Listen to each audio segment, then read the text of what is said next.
Hello friends, welcome back to the bench. Thank you very much for joining me. Our patient is this beautiful ProArt. Look at the connectivity on it. It's a really nice board. This is for our returning customer. I think it's Ryan or Ray. Sorry, I'm forgetting, but that's not important. Important is that we have a returning customer.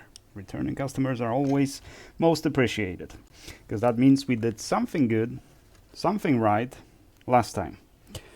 All right, it's the least enjoyable socket to work with, which is 1700. Let's take a look what it looks like. Okay, and let's get a little better focus on it. That should be good. We have one mangled pin. It looks like it completely flipped. These could be repaired. Just bend a little bit.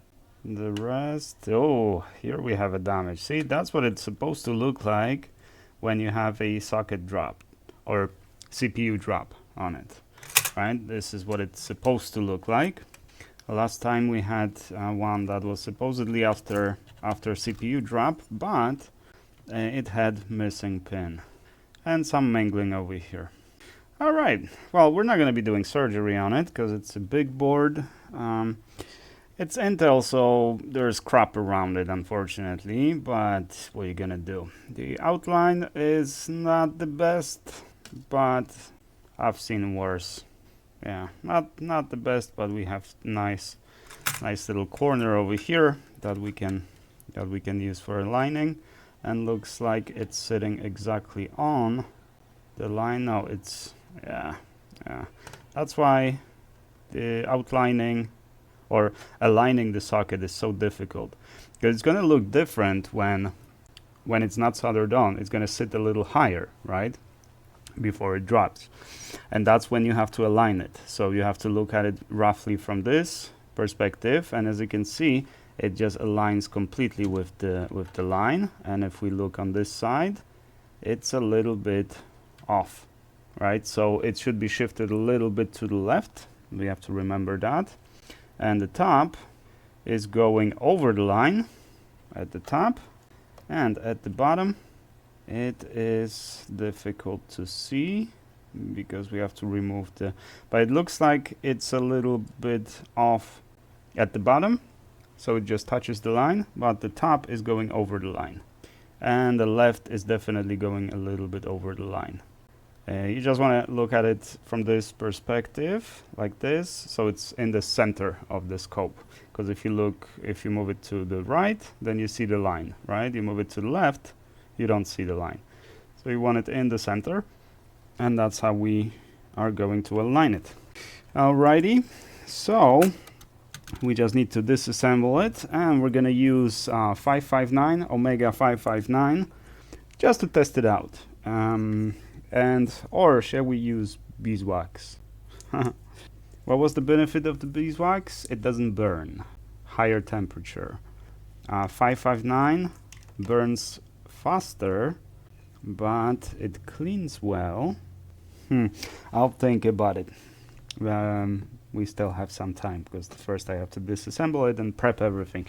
But I'm not sure. I'm either gonna use beeswax or 559 because typically I use ceram mic for this purpose. But today I want to test one of the new blends, and since 559 is already out, the link is in the description. I'm gonna test 559 first, and because beeswax is not available for purchase yet. All right, let's speed up the footage and let's get it done.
we're done.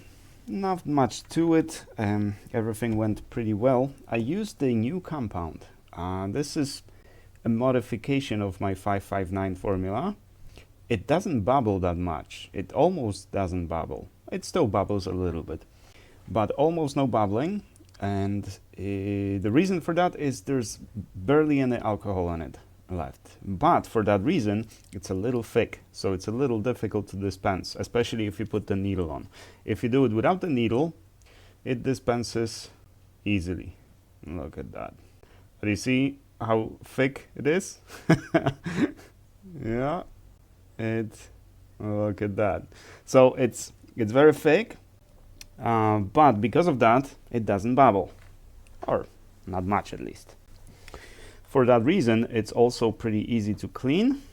It burns pretty much the same way the other 559 burns, so there's very little difference. A little less acid in it, and much thicker. So, which is actually a big issue for me, because you cannot pour it. It's a paste. It's in the form of a paste, so it's very difficult to fill the syringes with it. But you can heat it up, and it becomes more liquidy. So that's how you can do it, and it doesn't separate. So it's also a little lighter. So that actually worked pretty well. I think I'm going to be using this one. It's a little more difficult to clean without use of alcohol. So when I normally use either a ceramic or the beeswax one, they're much thinner, right? So they're bubbling a lot, but they're easier to clean. When I'm done wicking, I just put the paper towel on it, and it just soaks all of that. With this one, not so much, because it's a lot thicker. But it also stays in place. I prefer its wetting properties, actually. Alrighty, you want to see the socket, huh? Well, I already reassembled everything, so it's going to be difficult to see the alignment, but alignment is good. All right, my scope wasn't working, so we gotta do this again. Alignment is good here, right? This corner especially tells you that it's perfectly aligned, right? And it's the same as we inspected it before, right? So we can compare two images, but it's perfectly fine. I could have held it literally 2, maybe 3 more minutes in the ultrasonic cleaner for all those little specks to go away, but you don't want to overdo cleaning, because you can make more problems, you can cause more issues than actually provide any value by removing every single little speck of no clean flux. So we good here. Now let's protect it, and we're gonna ship it back. I dried it in the dryer, but it should stay. Yeah, I don't think I'm gonna ship it today, because it's still a little bit wet. I don't want to send it wet, because once I put it in the foil, right, and in the package and everything, it doesn't dry anymore because it's enclosed. So you want to dry it before shipping it. Alrighty, hope you found this useful. Thank you very much for watching, and I shall see you guys in the next one.